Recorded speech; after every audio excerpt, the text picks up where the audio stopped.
વાત હવે રાજકોટની કરવી છે। રાજકોટમાં પ્રથમ વરસાદે જ તંત્રની કામગીરીની પોલછતી કરી નાખી છે। રાજ્યભરમાં પણ કંઈક આવી જ પરિસ્થિતિ જોવા મળી રહી છે। રાજકોટમાં પ્રથમ વરસાદના આ દ્રશ્યો સામે આવ્યા છે। નિર્માણાધીન બ્રિજના ડાયવર્ઝનનું ધોવાણ થતાં લોકોની મુશ્કેલીમાં વધારો થયો છે। મવડીથી પાડગામ વચ્ચેનો રસ્તો ધોવાઈ જવાથી અવરજવર અટકી ગઈ છે। પાડ સહિત માખાવડ રાવડી ઔદ્યોગિક વિસ્તાર હોવાથી હાલાકી પડી રહી છે। તો જામકંડોરણા સુધીનો વાહન વ્યવહાર રસ્તા પરથી થાય છે પસાર। સર્વિસ રોડનું ધોવાણ થતાં 2 થી 6 કિલોમીટરથી વધુ અંતર કાપવા માટે લોકો મજબૂર બન્યા છે। પાણીનો ધસમસતો પ્રવાહ હોવા છતાં તંત્રની બેદરકારી હોવાનું સ્થાનિકોનું કહેવું છે। સ્થાનિકોની રજૂઆત બાદ પણ તંત્રએ રસ્તાનું સમારકામ હાથ ધર્યું છે। પાડગામનો બ્રિજ વર્ષોની માગણી પછી બનાવવામાં આવ્યો અને આ લગભગ 6 મહિનાથી કામ ચાલે છે। એટલું ધીમી ગતિએ કામ ચાલ્યું, એના હિસાબે આ પરિસ્થિતિ ઊભી થઈ। ડાયવર્ઝન કાઢ્યો એ પણ ખબર જ હતી કે એક જ પૂર આવે તો આખું બધું ડાયવર્ઝન ઉપાડી લે, એમ તો મોટા પાઇપ નાખી અને જો ડાયવર્ઝન કર્યો હોત તો આ પરિસ્થિતિ ન થાત। અત્યારે કંડોરણા સુધીનો ટ્રાફિક છે, એટલા બધા લોકો અને ઇન્ડસ્ટ્રી માખાવડ રાવકી સાપર રીબ સુધીની ઇન્ડસ્ટ્રીવાળા પણ બધા અહીંથી જ ચાલે છે।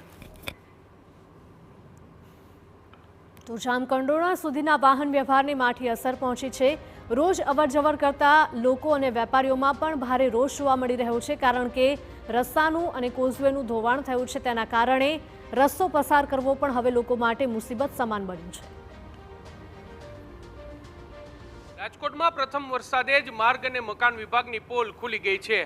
રાજકોટના મવડીથી પાડ નજીક જતા જે બ્રિજ છે તેનું નિર્માણ થઈ રહ્યું છે અને પ્રથમ વરસાદે જ તેનો સર્વિસ રોડ છે તે ધોવાઈ ગયો છે। આપને હું દ્રશ્યો બતાવવા માંગીશ કે જે પ્રકારે તમે દ્રશ્ય જોઈ રહ્યા છો કે ગત ડિસેમ્બર માસથી અહીં જે પાડ ગામનો જે પુલ છે તે બ્રિજ છે તેનું કામગીરી છે તે શરૂઆત થઈ હતી, પરંતુ પ્રથમ વરસાદે જ અહીં જે સર્વિસ રોડ તૈયાર કરવામાં આવ્યો હતો તે સર્વિસ રોડ છે તેનું ધોવાણ થઈ ગયું છે। આ સર્વિસ રોડ તૂટી જવાના કારણે જે સ્થાનિક લોકો છે એટલે કે રાવકી હોય, માખાવડ હોય, પાડ ગામના લોકો હોય તેમને 2 થી 3 કિલોમીટર જેટલું ડાયવર્ઝન છે, અંતર છે તે કાપીને જવું પડી રહ્યું છે। હાલમાં માર્ગ અને મકાન વિભાગના જે કર્મચારીઓ છે તેમના દ્વારા આ સર્વિસ રોડ છે તેને ફરી એકવાર તૈયાર કરવાની કામગીરી છે તે કરવામાં આવી રહી છે, પરંતુ સવાલ એ વાતનો થઈ રહ્યો છે કે સ્થાનિક લોકોનું કહેવું છે કે પહેલેથી જ ખબર હતી કે આ વિસ્તારમાં જે પાણી છે તેનો ધસમસતો પ્રવાહ છે તે પસાર થાય છે, ત્યારે તેને ધ્યાનમાં રાખી અને આ સર્વિસ રોડ છે તે કેમ તૈયાર કરવામાં ન આવ્યો।